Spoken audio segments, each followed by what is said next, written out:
ഇപ്പോൾ AI തരംഗമായിട്ട് മാറിക്കൊണ്ടിരിക്കുന്ന ഒരു കാലഘട്ടമാണല്ലോ. അപ്പോൾ AI ഗ്രാഫിക് ഡിസൈനിങ്ങിനെ റീപ്ലേസ് ചെയ്യും? ഇത് എക്സ്പെക്ട് ചെയ്ത ഒരു ചോദ്യം തന്നെയാണ്. മാത്രമല്ല ഇപ്പോൾ ബഡ്ഡിങ് ഡിസൈനേഴ്സിന് എല്ലാവർക്കും വരുന്ന ഒരു സംശയമോ ഭീതിയോ ഒക്കെയാണ്. അപ്പോൾ അവരെ സൂചിപ്പിക്കേണ്ട കാര്യമില്ല. പക്ഷേ ഓപ്പണായിട്ട് പറയാം, ഈ കൺസർവേറ്റീവ് അല്ലെങ്കിൽ നിലവിലുള്ള ഗ്രാഫിക് ഡിസൈനിങ്ങിൻ്റെ അത് ഓവർടേക്ക് ചെയ്യുകയായി.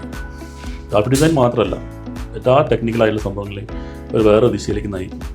എന്നെ സംബന്ധിച്ചോളം അതിനൊരു പുതിയ ഒരു റവല്യൂഷനായിട്ടോ, പാർട്ട് ഓഫ് റവല്യൂഷൻ. ഇപ്പോൾ ഞാൻ നേരത്തെ പറഞ്ഞ പോലെ ഇപ്പോൾ നമ്മളെല്ലാം ഒരു മാനുവൽ സൈഡ് കണ്ടതാണ് പണ്ടത്തെ അഡ്വർടൈസിങ് എന്താണെന്നുള്ളത്. അതിൽ ഞാനൊരു പുതിയ ആളായിരുന്നു. കാരണം ഞാൻ IT രംഗത്തു നിന്നാണ് അഡ്വർടൈസിങ് എൻ്റർ ചെയ്യുന്നത്. അപ്പോൾ അന്ന് അഡ്വർടൈസിങ് രംഗത്ത് എസ്റ്റാബ്ലിഷ്ഡ് ആയിട്ടുള്ള ആളുകൾ എന്ന് പറയുകയാണെങ്കിൽ മാനുവലായിട്ട് ചെയ്യുന്ന ആൾക്കാർ എന്ന് വെച്ച് കഴിഞ്ഞാൽ കൈ കൊണ്ട് വരയ്ക്കുന്നു, സ്പ്രേ ചെയ്യുന്നു, ടേസ്റ്റ് ചെയ്യുന്നു, കട്ട് ആൻഡ് പേസ്റ്റ് ആർട്ടിസ്റ്റുകൾ വരെ ഉണ്ടാവും, ലേഔട്ട് ആർട്ടിസ്റ്റുകൾ ഉണ്ടാവും. അതെല്ലാം ഒരു കമ്പ്യൂട്ടറിലേക്ക് മാറുമ്പോൾ അന്ന് അത്തരം ആളുകളിൽ ഒരു 70% ഈ പുതിയൊരു ടെക്നോളജി അഡോപ്റ്റ് ചെയ്യാൻ തയ്യാറായിട്ടുണ്ടായിരുന്നില്ല. ഞാൻ ദുബായ് വർക്ക് ചെയ്യുന്ന സമയത്ത് തന്നെ ഇവരെല്ലാവരും ബോംബെയിൽ ഒരു ടോപ്പ് നോച്ച് അഡ്വർടൈസിങ് ഏജൻസി എന്നൊക്കെ വന്ന ആളുകളാണ്.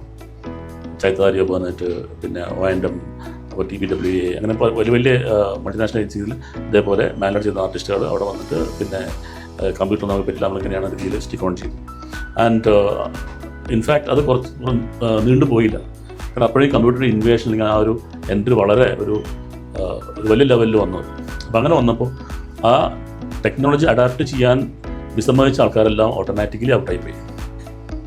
കാരണം എല്ലാ കാര്യങ്ങളും കമ്പ്യൂട്ടർ ചെയ്യാൻ പറ്റുന്ന സിറ്റുവേഷനിലേക്ക് അത് മാറി. അപ്പോൾ അതിൻ്റെ ഒരു സെക്കൻഡ് ഫേസും ആയിട്ടാണ് ഞാൻ AI കാണുന്നത്.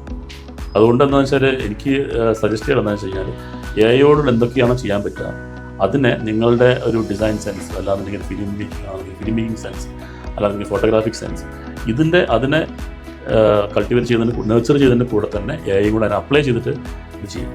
So just take it as A tool, ഒരു അഡ്വാൻസ് ടൂളായിട്ട് നിങ്ങളുടെ ക്രിയേറ്റിവിറ്റി അതുകൊണ്ട് എങ്ങനെയൊക്കെ എൻഹാൻസ് ചെയ്യാം അങ്ങനെയാണ് ചിന്തിക്കേണ്ടത്. നേരെ മറിച്ച് ഇപ്പോൾ 3 മണിക്കൂർ വർക്ക് ചെയ്യേണ്ട സംഭവം 10 മിനിറ്റ് കൊണ്ട് ചെയ്ത് കഴിഞ്ഞാൽ ബാക്കി 2 hours and 15 minutes നിങ്ങൾ ഫ്രീ ആയി ചെയ്യുക, അങ്ങനെയല്ല. ആ 10 മിനിറ്റ്സും ബാക്കിയുള്ള അവേഴ്സും ഇതിനെ എങ്ങനെയൊക്കെ എങ്ങനെ നിങ്ങളുടെ പ്രൊഡക്ടിവിറ്റി എങ്ങനെ കൂട്ടാം, പ്രൊഡക്ടിവിറ്റിൻ്റെ ക്വാളിറ്റി എങ്ങനെ കൂട്ടാം എന്നാണ് നോക്കേണ്ടത്.